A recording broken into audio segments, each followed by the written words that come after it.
We have Dane Lloyd, an MP in Alberta, Conservative MP, talking to us about the current status of C-21 with the Liberal gun ban and what he's doing to combat it, along with the rest of our Conservative MPs in the country. Minister, since you believe that a gun buyback for law-abiding firearms owners will enhance public safety, as you just said, why are you also not launching a gun buyback for illegal firearms possessed by criminals? Well, in the first instance, we've put in place a national handgun freeze and a ban on importing additional handguns into the country, which is a measure you oppose. I'm talking about buybacks, though, Minister. Well, if I could just be permitted to finish, Mr. Lloyd.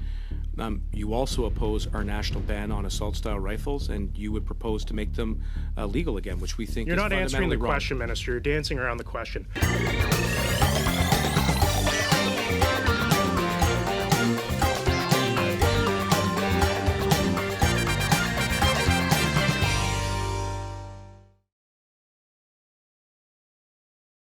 Wild Talk is brought to you by Trapper Gourds,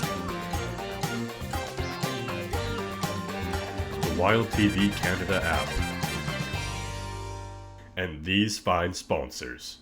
Welcome to this episode of Wild Talk. Today I've got co-host Ryan Kohler. Ryan, thanks for joining us. How's it going, Scott? I'm good, and you?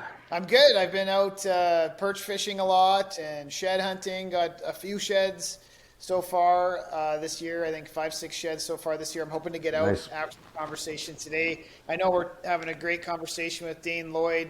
He is the MP in my area. I've kind of stirred him up and hopes that we can get some information on the gun ban for our viewers and sort a few things out, learn a bunch of things, then really find out like what we can do at the end of the day to make an impact. Yeah, well, it's our fight to fight, right? As not only hunting and fishing hunters ourselves, we also have Wild TV. We need to make sure that our viewers know exactly what the heck they can do to fight this and make it go away as fast as possible, right? You know, I've been out doing a bunch of ice fishing too. Actually, was out on a lake just west of my place on Sunday, and we actually ended up we stopped counting at 40 pike, landed on the ice, and I think you had a similar trip to Saskatchewan. You were slaying some monster perch and walleye and pike. Yeah, we had an awesome trip in Saskatchewan and caught some PB, walleye, pike, and perch. So it was really good. Saskatchewan's a great place to go fishing for sure. But let's get talking to Dane. I know that I want to be able to, I live on a farm here in Parkland County, and I want to be able to go off the deck with my rifle and shoot coyotes without having a problem. This gun ban is a problem. So why don't we go to a quick commercial right now, and then we'll be right back with Dane. Sounds good. We'll see you when we're back.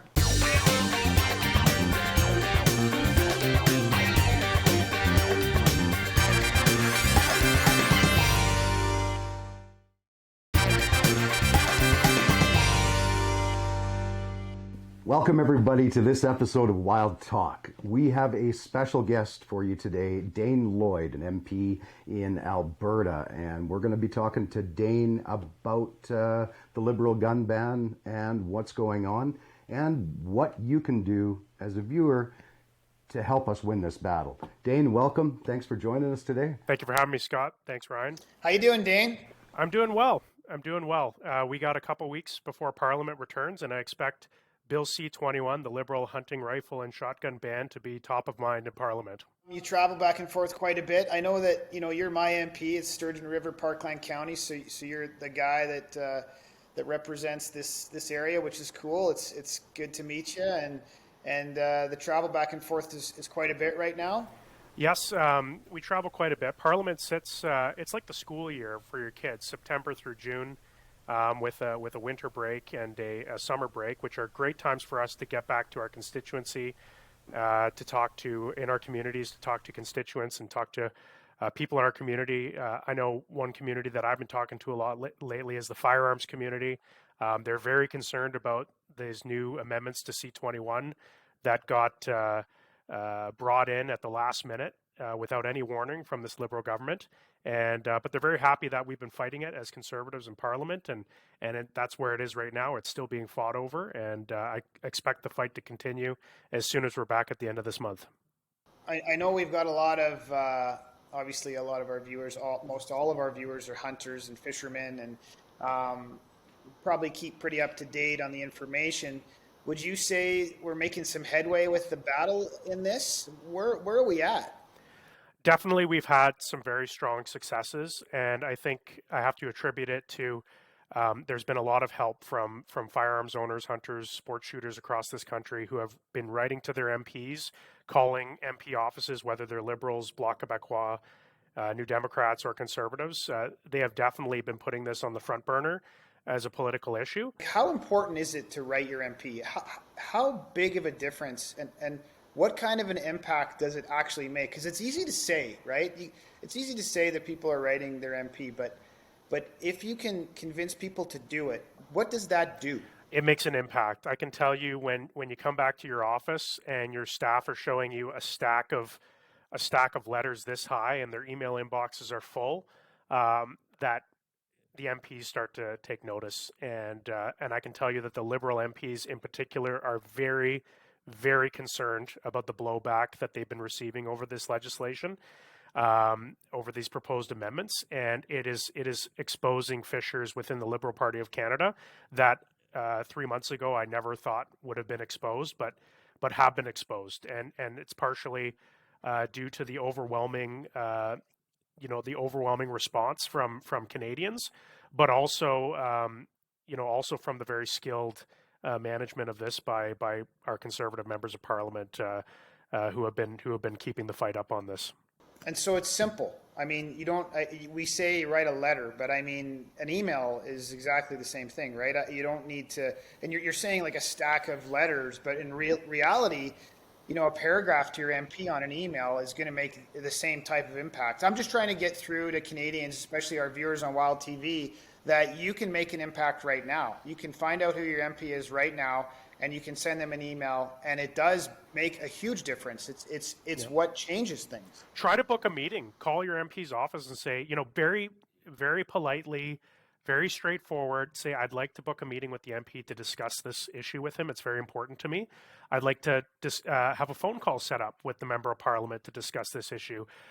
If there's a public event where the MP is showing up and there's an opportunity to politely have a face-to-face conversation with the Member of Parliament, that's very impactful as well. That's very impactful. If MPs are hearing it all over their community in their email inboxes and seeing it in letters on their desk, it's going to translate into action in Ottawa. Okay, no, that's good. I wanted to try to get that across right at the beginning of the chat here. I know this might be a longer one and hopefully really interesting for our viewers to watch and get the information that's up to date. So yeah, I think Scott's got some questions just about you, Dane, and where you're from. And go ahead, Scott.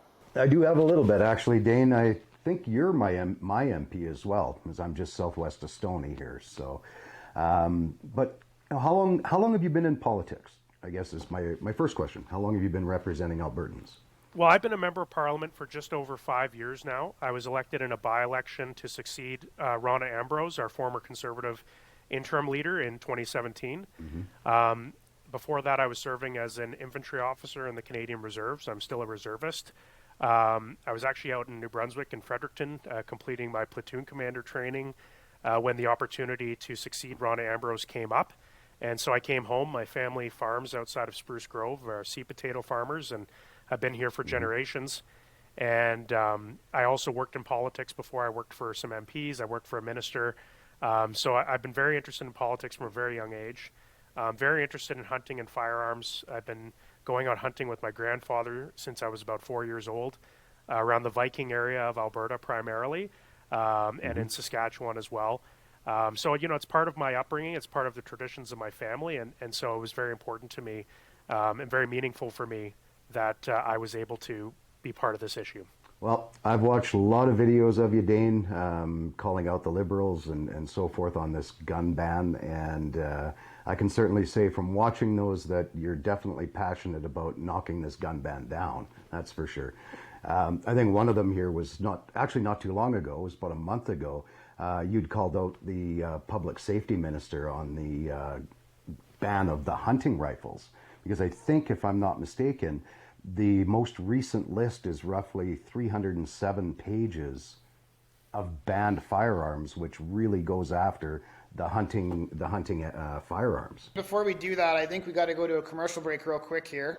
So why don't we jump on that, and then we'll be back with an amazing answer. Stay tuned.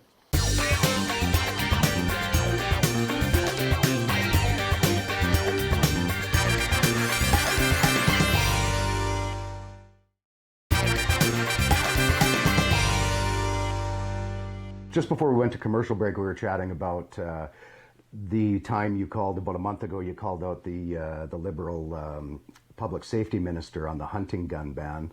And I touched on 307 pages in the most recent list of banned firearms that include a ton of hunting rifles. So tell us about the exchange, and maybe a little more about the newest list that they've come out with here in just the last month or two.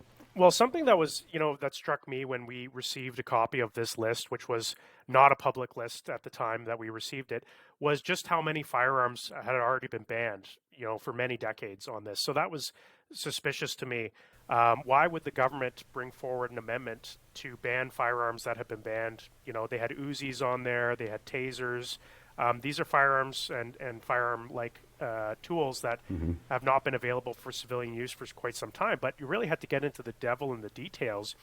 And they tried to sneak in a number of hunting rifles, a number of very widely used hunting rifles, for example, like the Weatherby Mark V, for example, and variants of these firearms. And so they tried to hide these in there. And when we discovered it and we called them out, they tried to claim that we were misrepresenting the truth, that we weren't telling the truth, that there are hunting rifles being banned in this amendment. And they claimed for weeks that there were no hunting rifles being banned in this amendment. The Prime Minister said that. The Minister of Public Safety said that. And then finally, after Parliament took a break, the Prime Minister did his year-end interview and finally admitted that they had been lying all along, and that, yes, there are some hunting rifles on this list, but they're too dangerous to be used by civilians, and so we have to ban them. So the government has done a complete 180. They finally admitted what they've been trying to do this whole time, which is that they are attempting to ban hunting rifles and shotguns, and now they're finally trying to own it. And so this is a very serious thing. Another quick question, just about the firearms, I guess, and handguns too. Like, if we have Olympic athletes, like our Olympic athletes that are competing in that shooting sport, like, what happens to a Canadian Olympian that can they compete? That's a very good question. So in the legislation C-21, the government has tried to create a carve-out for Olympic sport shooting. But the problem with that is that nobody's born an Olympic sport shooter. It would be like saying we're going to not allow anyone to join a golf club as an amateur, and only people who are Olympic level golfers will be allowed to golf. I mean, it just means a slow death for Olympic sport shooting in Canada and our ability to participate. And what I suspect you'll see is perhaps we could still compete in Olympic sport shooting, but that our athletes would be practicing in places like the United States. Certainly we've seen that in the United Kingdom when they did a ban. A lot of people will sport shoot in Northern Ireland where it's still legal. So basically these athletes will leave Canada because they won't be able to compete. And it's going to really cut down on our ability to put forward Olympic level athletes. Yeah, that's a tough one, man. I mean, that's a tough one to swallow. I think one of the most interesting developments that I've seen in the last few months with this C-21 is Alberta, Saskatchewan, Manitoba, Yukon, and I believe New Brunswick have all opposed this gun buyback, gun grab thing that the Liberals are doing. Do you know of any other provinces that have stepped up to the plate, or is it just those at this point? Well, I know there's definitely pressure in other provinces, and I know there's a lot of sympathy in other provinces over what's going on. Mm-hmm. I know they want to take action, but maybe they're just not as bold as the province of Alberta, Saskatchewan, Manitoba, and New Brunswick have been in challenging this legislation. We certainly like to see more provinces come out. The problem with this for the provinces is that they're the ones that are paying largely for the law enforcement services, whether it be the RCMP or a provincial police force.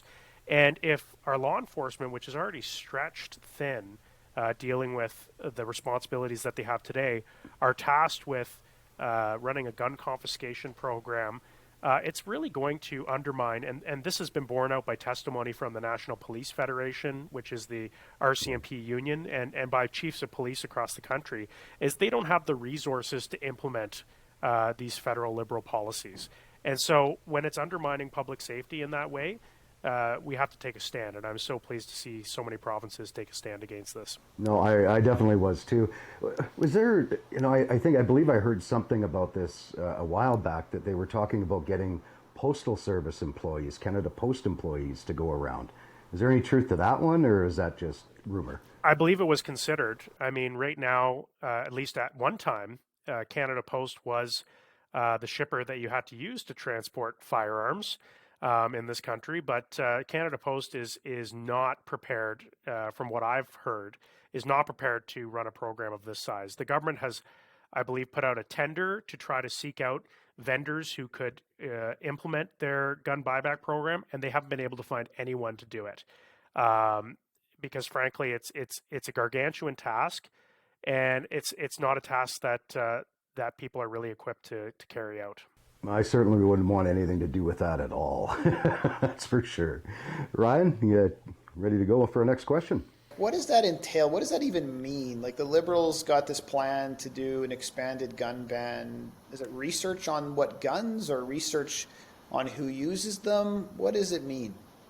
Well, I think the government has set an arbitrary standard for what firearms need to be banned based on if they're capable of shooting over 10,000 joules, which would be, your safari level rifles. But we know that many of these rifles are made to shoot at less than 10,000 joules, the variants. But from the amendment that the government's put forward, they're banning all variants of these firearms, even if they shoot conventional ammunition that are widely used. Barrel length is an issue as well. So they've set this arbitrary standard, and it's causing them all sorts of problems because they've captured so many legitimate, hunting rifles that are widely used in Canada, and so they've really put themselves into a corner on this one. No, it's interesting. Like guns like the 500 Nitro or the 416 Rigby that are used for big and dangerous game worldwide, they're a break barrel gun. They're not a semi-automatic or an automatic firearm, and you're not going to be going out and committing crimes with some of those guns are $150,000, $200,000 worth of gun. Who's going to use that? Let's throw to a commercial real quick, Dane, and then we'll talk about the Buttmaster.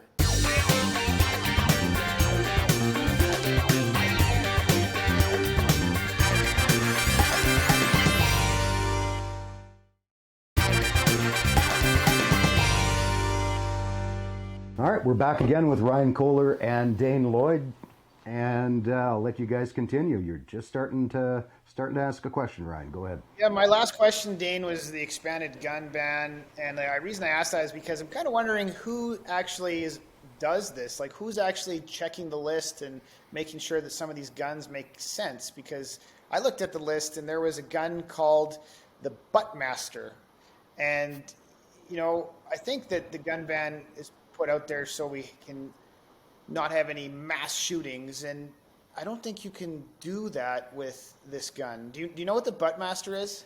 Well, yeah, it's a 22. I believe it's a 22 caliber, essentially the same design as a bear banger. That literally would be the last kind of firearm, if at all, that any criminal would think about using.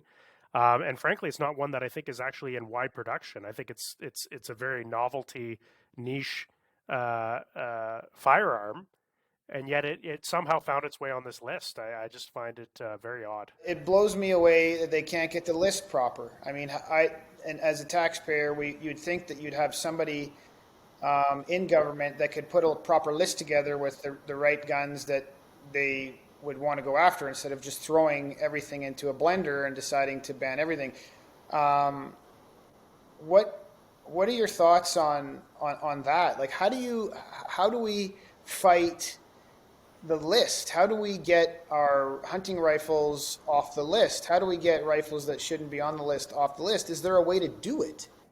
Well, I have to give journalist Matt Gurney a lot of credit here. He's done some really great stuff analyzing this. The government, in their definition, what is the definition of an assault-style firearm?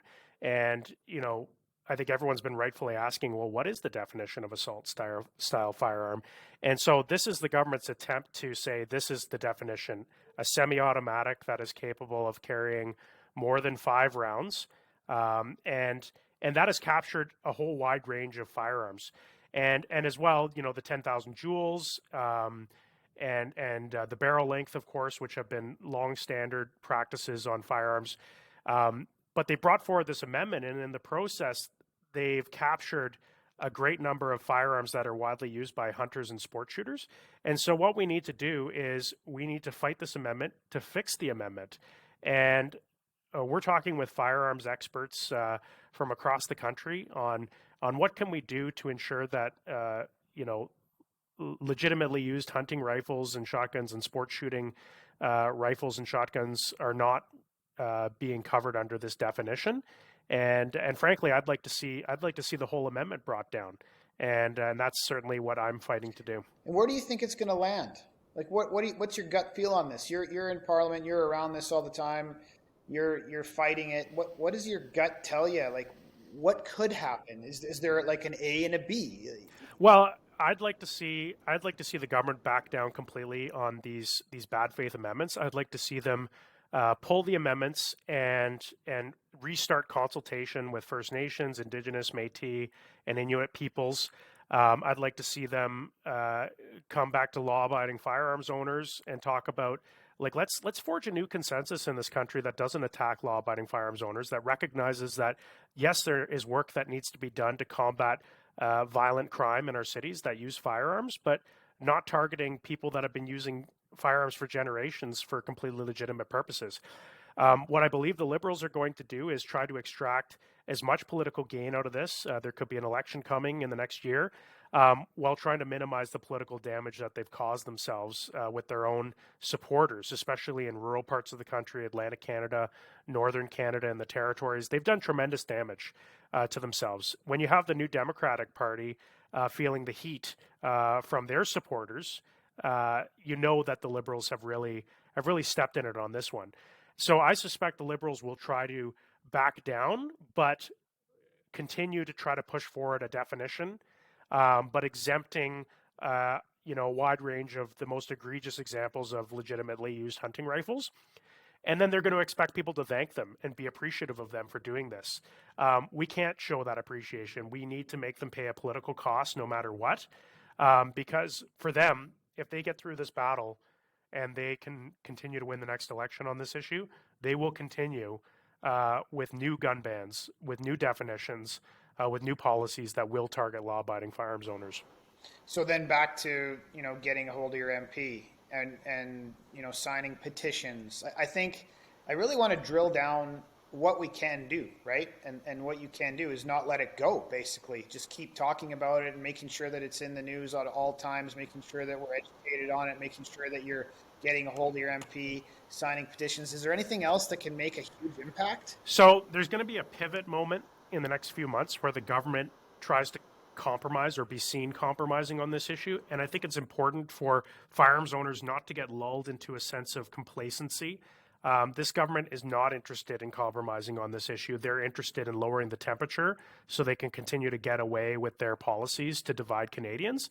And so I think folks need to keep up the pressure. If you've written a letter, if you sent an email, if you signed a petition, that's not the end of the battle. You got to keep this going. Got to keep engaged on this issue, keep watching what's going on. Conservative MPs are going to keep posting this on social media. We're going to try to keep this alive as much as possible, but we can't do it without you. The momentum is with us right now. It's with the law-abiding firearms owning community. So don't leave us now. Even if you think there's a short-term victory, we can't back down on this. We need to continue pushing forward on this issue. You said something that was really important, I think, that was really key there, and you said dividing Canadians. And I mean, that actually just hit home to me, because that must be the strategy. I mean, is that Trudeau's true strategy? And you know what? We're going to go to a commercial break really quick right now. We'll come back with the answer.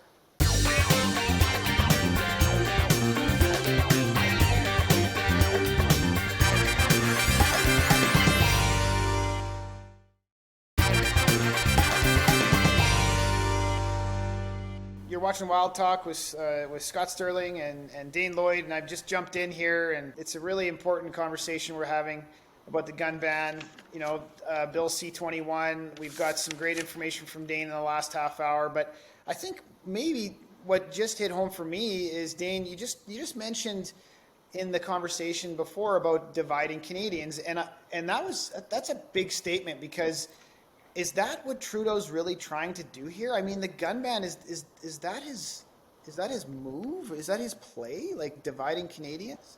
Absolutely. I mean, all politics is about building a coalition of voters, and whoever builds the biggest coalition and can hold them together at election time wins the election.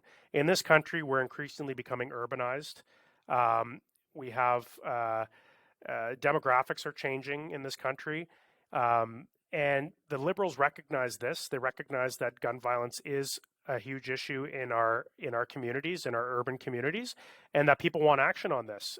So the Liberals are attempting to give those people a sense that they're doing something about this by demonizing the rural, law-abiding firearms owners. And they've used it successfully in elections, going back for at least the last 2 elections. It's about dividing Canadians, and it's been electorally successful for them. And I think at this point, they've overstepped by going after hunting rifles and shotguns, and I think they're starting to see that their strategy is not as successful as it has been.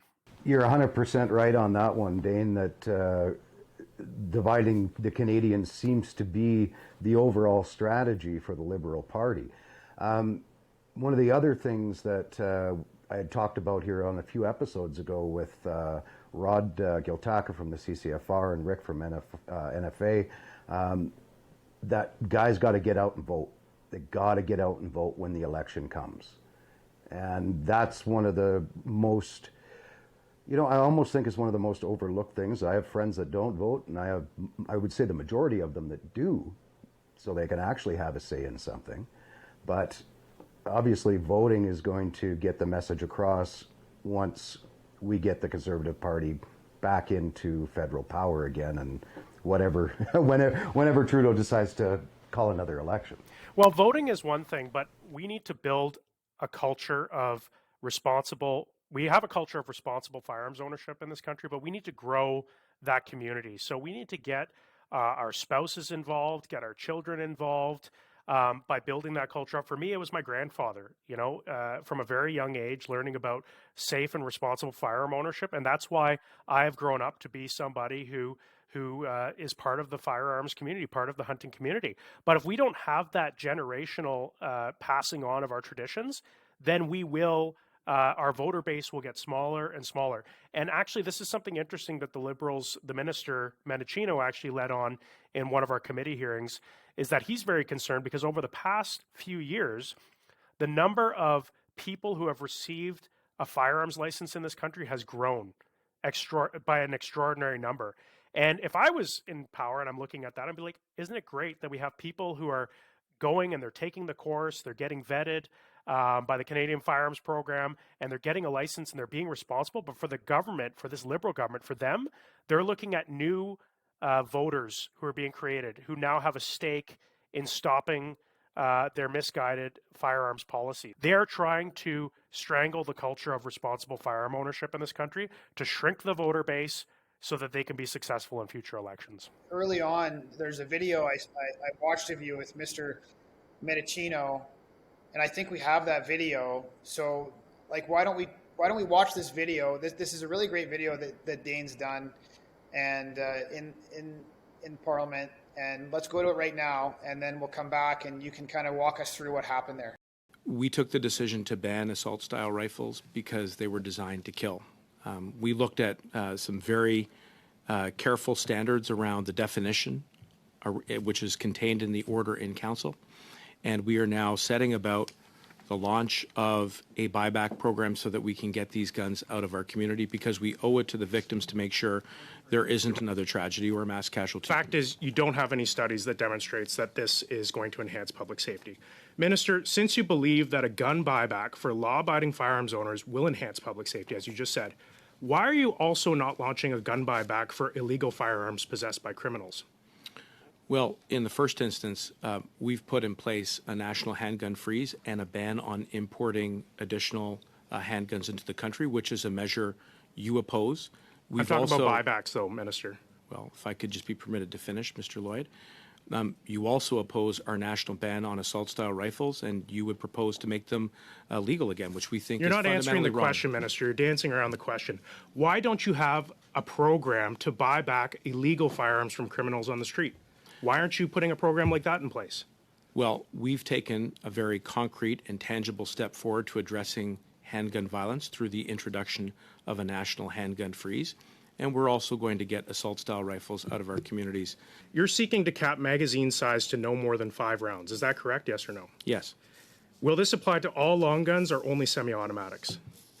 Well, what we have proposed is certainly with regards to...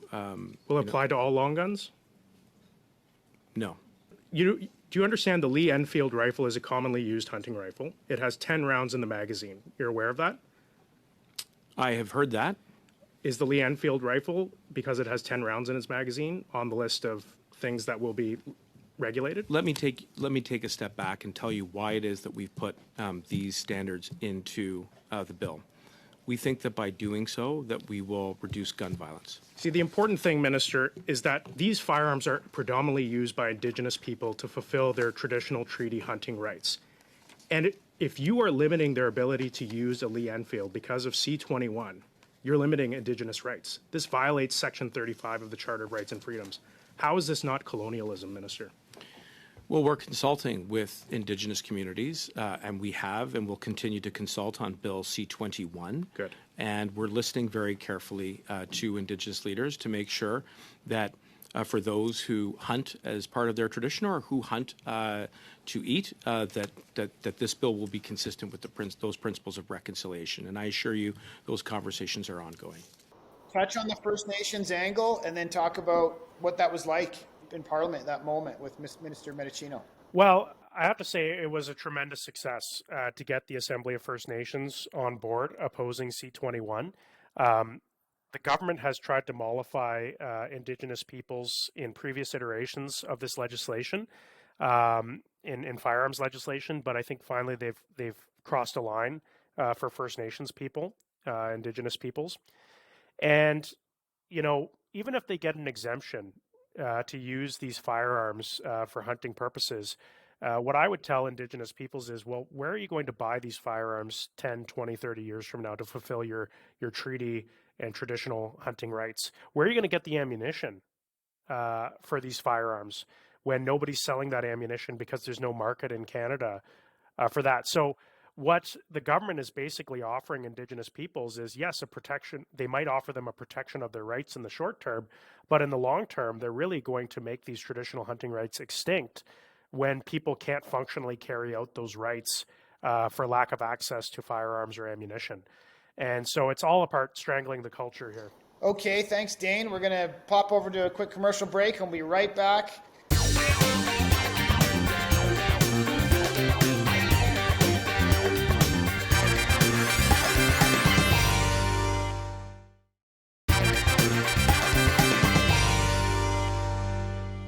All right, we're back with Dane Lloyd. Dane, Ryan's got a bunch more questions, actually a couple of doozies for you, but I'm going to throw in a couple of little things here too.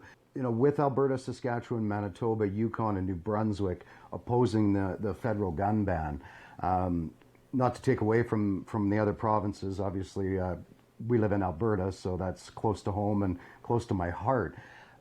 With the Alberta, I believe is it called the Alberta Sovereignty Act? Is that what that is called? That Sovereignty Alberta just Act. passed? Sovereignty Act. How does that help protect Albertans from this gun grab? It remains to be seen remains to be seen what's going on. But I've learned that there is a wide gulf between what the letter of the law is and what the enforcement of the law is in this country.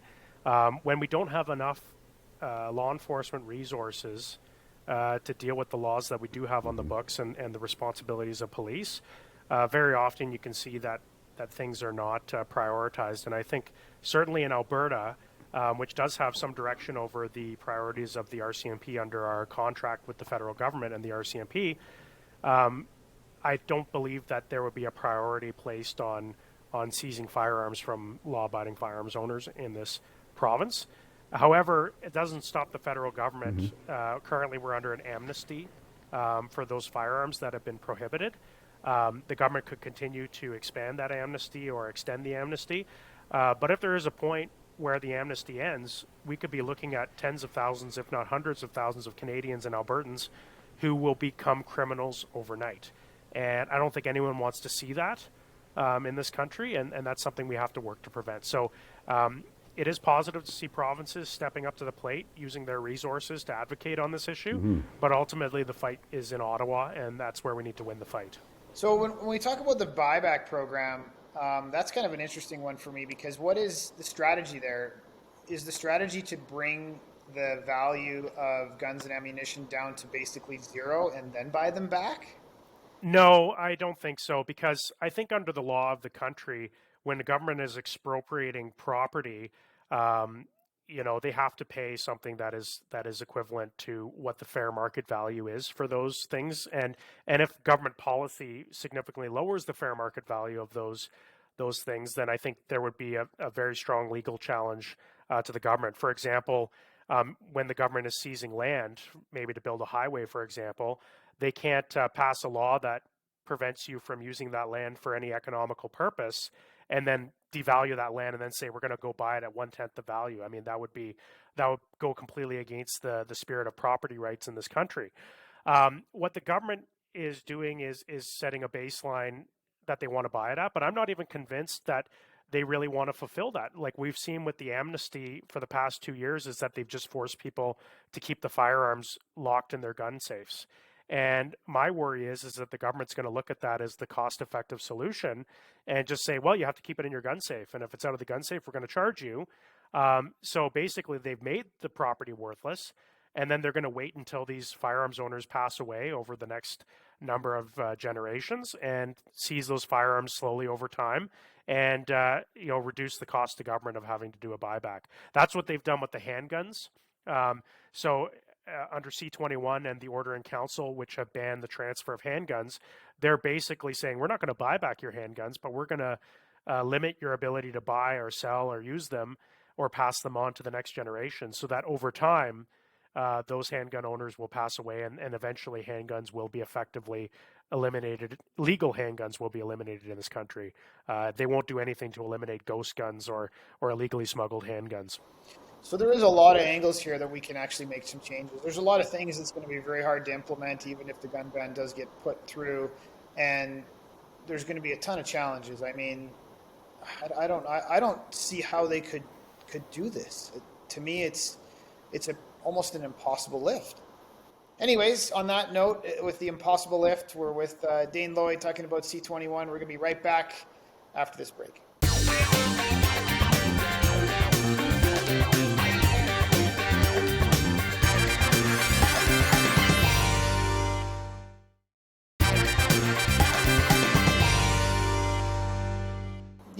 After hearing a lot of the information that we're getting from you, Dane, it does seem like almost an impossible lift. Like, again, what is your feel for it? Do you think they can get away with it?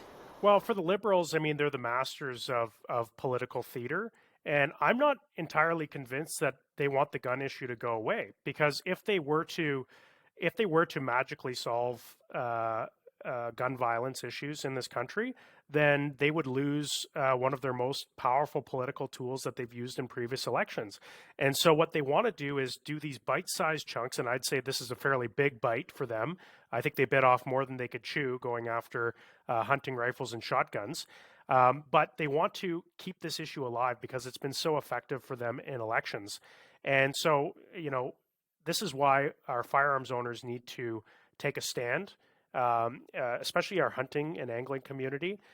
We need to stand in solidarity with each other, because if we don't take a stand now, the Liberals will continue using this political strategy to divide Canadians to advance this issue. And we're going to see an erosion of our rights as firearms owners in this country over time. And so this is the time to make a stand, and we need to stand in solidarity with as many of our allies as possible to send a strong message to the Liberals that they've stepped over the red line. I said that in committee. I said the Liberals have crossed a red line, and we need to take a strong stand today. So speaking of taking a stand, you've got some great video. Again, we're going to go to a bit of video of Dane's really quick here on the gang gun violence question that he posed to the chief of police.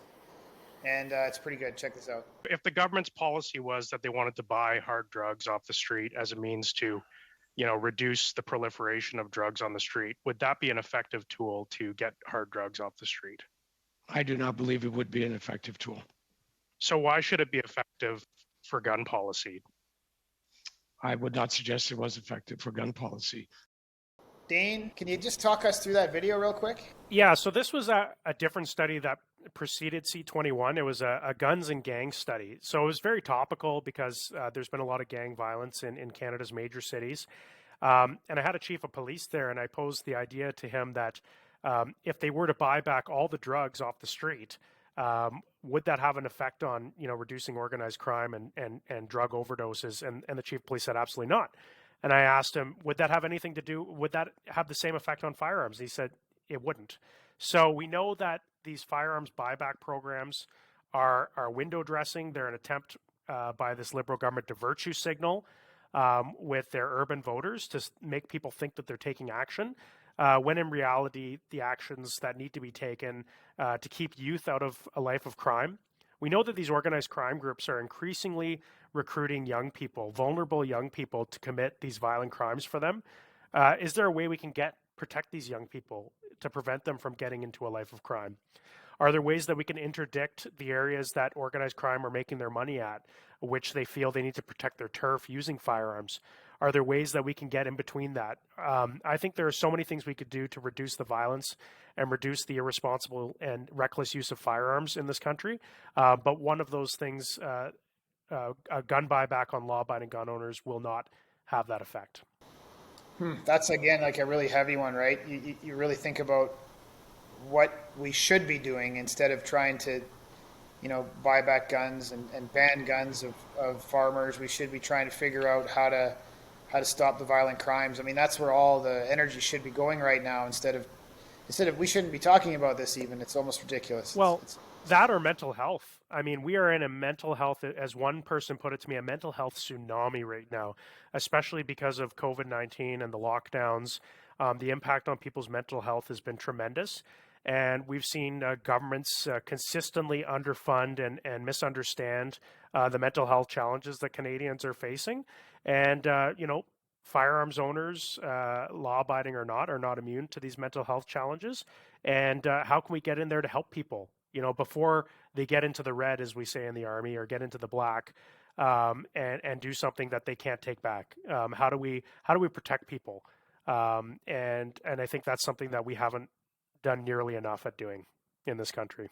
We'll throw to a quick commercial. We'll come back and finish off with just a reiteration of what all of our viewers can do to help fight this gun ban.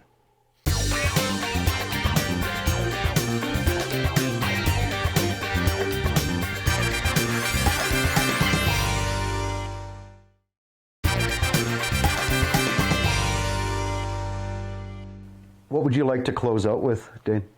Well, I think the most important long-term thing, I guess I would close in saying the most important long-term thing that we can do as firearms owners is to grow our community, grow a responsible firearms community for generations to come, to support our local infrastructure and organizations, our firearms ranges, our hunting and sporting clubs, to get involved politically. Even if it's getting involved in the NDP or the Liberal Party, joining the board.